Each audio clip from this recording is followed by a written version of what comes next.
Sage Wonder coming at you from my van down by the river. Okay, so I know why the sheriff's deputies did not go into the school shooting in Florida. Why they all stayed outside. At first it was, one deputy arrived and didn't go in and waited for 4 minutes. And then it comes out, no, there was 4 of them that were waiting there and didn't go in. Even though the shooting was going on and they could hear the shooting, they didn't go in. And some people that are being interviewed who are eyewitnesses, survivors of the events, students at that school, are telling people that there were as many as 10 police officers outside while the shooting was still occurring and they did not go in. Now, a lot of people are judging them and saying, these men are cowards. They were afraid. They just sat out there and shivered. Honestly, I wish that were the truth. But I know why they didn't go in. They weren't necessarily acting cowardly. They were acting exactly how they were trained to act. That they were following protocol by not entering the school. Now let me explain to you what I mean and how I know this and where this comes from. Those of you that watch this channel know that my dad was a Marine Corps drill instructor. Technically, my dad was a Marine Corps rifle instructor, and that firearms and small arms training was his specialty, and that he was the guy who dealt with people specifically on the rifle range, the pistol range, and the hand grenade range. And that training people to use weapons is what he did, and he was very good at it. He also trained me. Now, I went on to get more training and rub elbows and compete with and get trained by world champion shooters while I lived in Texas. That no less than 3 world champion shooters, IDPA shooters, cowboy action shooters, IPSC, IPSC shooters, that were, now these are, combat pistol, cowboy action shooting is a lot of role play, but I mean, this is real firearms, real bullets, real tactical competitions, 3-gun matches, that sort of thing. And I've competed against Navy SEALs and military men, and I've learned a lot from them. And I'm a student of firearms training, and really specifically police firearms training. Civilian police firearms training is what I studied after the old man taught me about the military side of things. And, shoot, don't shoot scenarios. When is it justified under the law to defend yourself? That sort of thing. I wanted to become an expert in that, and I feel like I've accomplished it to a degree. So let me walk you down the road and explain to you why the police of today respond differently than the police from the past. And it has to do almost entirely with their training. Okay? Let's go back in time to the 1950s, 60s, and 70s. The law enforcement officers from the 50s, 60s, and 70s, not only were they from a different time, they were almost all veterans of World War II. That these men had seen combat. That the things that they had seen were so frightening and real and enormous that the little squabbles that we call gunfights were just scuffles to them. That these men were really not afraid to walk right down the barrel of a gun and take it out of your hand because they could see in your eye, by looking you in the eye, that you weren't going to pull the trigger because you didn't have any guts. That these men were not really afraid of death because they had faced death and defeated it. These survivors of World War II were really brave and fearless men. Most of them, a great number of them, would definitely qualify as that. They were combat veterans who decided that being a police officer was the thing they were probably best suited for after what they had been through and seen. And I have to agree, they probably were. Not to say there weren't corrupt members of law enforcement, there were.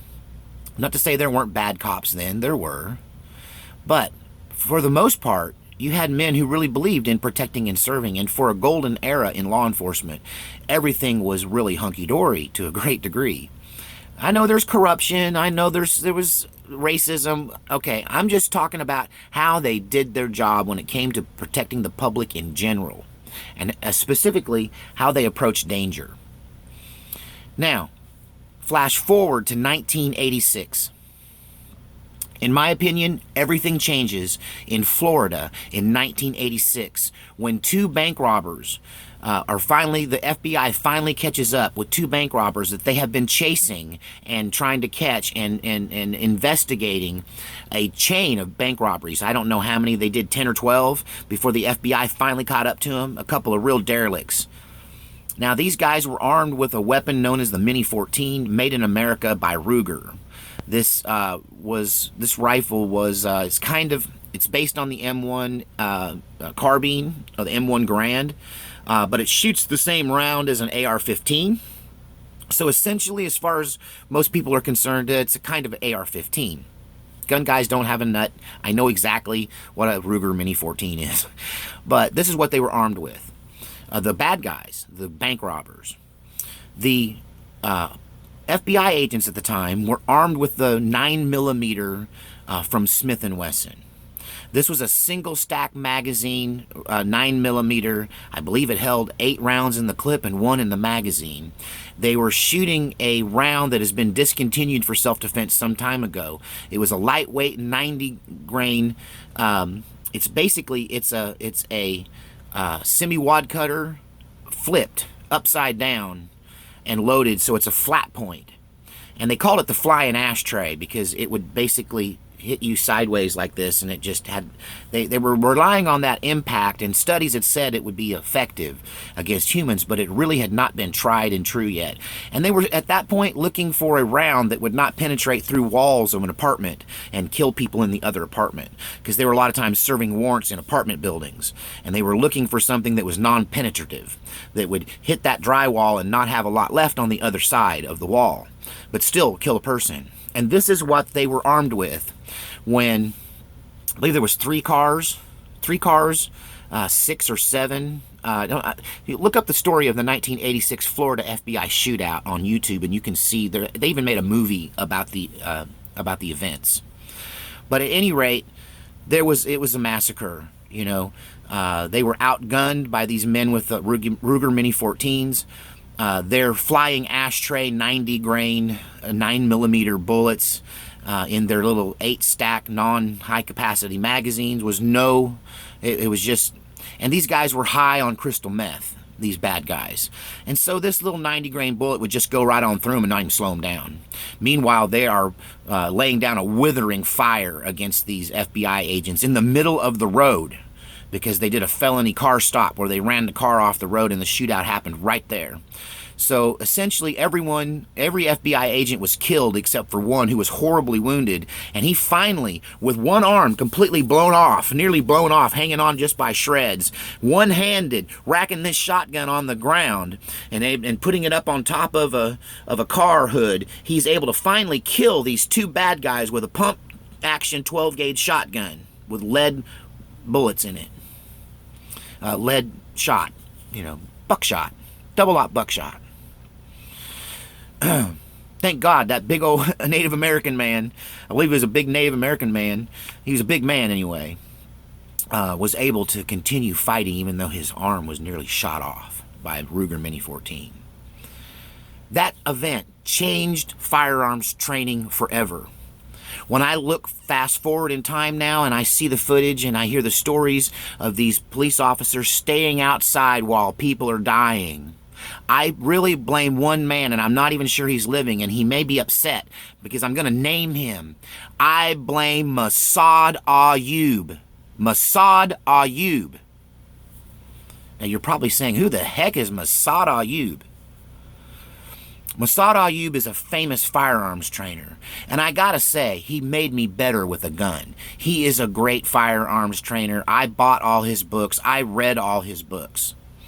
But he, amongst others, stepped up at this point in time in and he was a police firearms trainer when this was going down. And he started a Come Home Alive movement in the law enforcement world. Before 1986, before Massad Ayoob and these other individuals involved at the heart of police training nationwide, before they adopted this Come Home Alive doctrine, there was another doctrine in place. It was called Serve and Protect. It was the honestly, it was chivalry from times past. It's better that I go home dead and the kids survive. That I'm supposed to, as a law enforcement officer, give my life to protect the innocent. That stopped being the focus of firearms training philosophy and self-defense philosophy in mainstream police work after 1986. It became all about arrive home alive, come home alive. Nothing else matters as a cop except you get home to your family. So cops shooting unarmed boys with play pistols or water guns started to spike when this training happened. Police officers started shooting first and asking questions later. Police officers started engaging people who they thought might have a gun or who acted like they had a gun. Where in times past, you didn't shoot somebody unless they shot at you first, unless they leveled a gun at you and put their finger on the trigger, and then you could engage in combat with them. That you didn't go around in times past, police officers, shooting kids with squirt guns. I mean, you used your head. This is a child. What's the chances of him having a gun? What's the chances of him having a squirt gun? Am I seeing a squirt gun or a real gun? Maybe I should take cover and think about it rather than just drawing my pistol and mowing this kid down. I blame Massad Ayoob and other people in this come home alive movement. If you're a police officer, should not be your number one priority to survive the day and come home. I'm sorry. That's not what we pay you for. We pay you to put your life on the line. This thin blue line, you want us to keep believing that this is what stands between us and chaos? Then stand between us and chaos.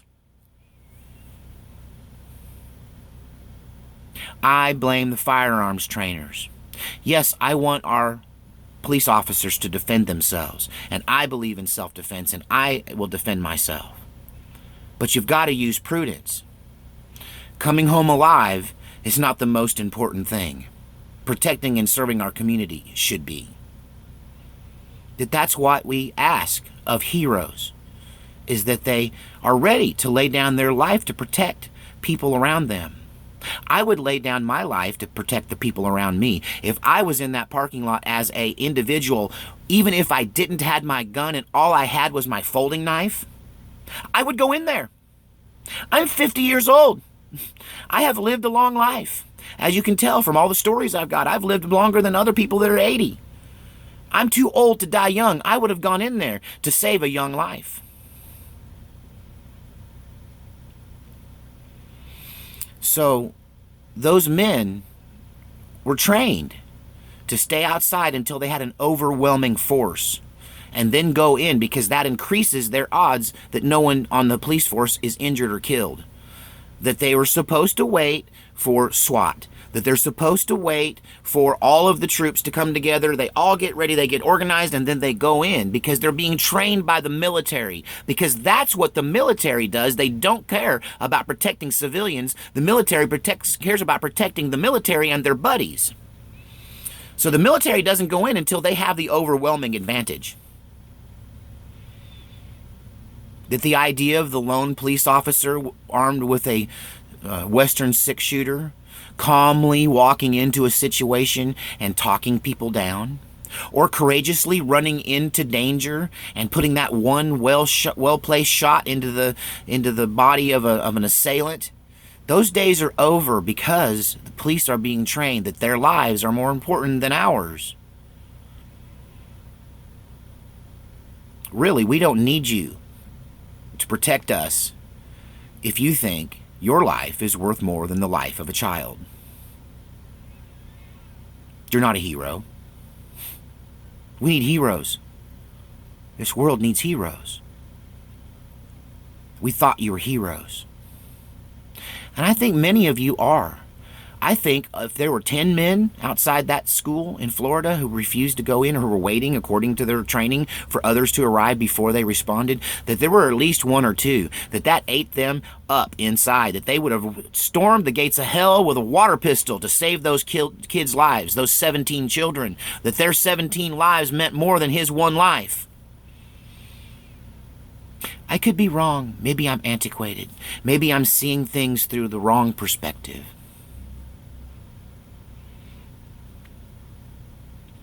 Masad Ayub, I love how you taught me to use a gun. Your STAR technique has affected me forever and made me a better gunfighter. And you saved a lot of police officers' lives with your training. But you shouldn't have taught them that that was the #1 priority. Because we need heroes that are willing to lay down their life for a friend. God save our republic.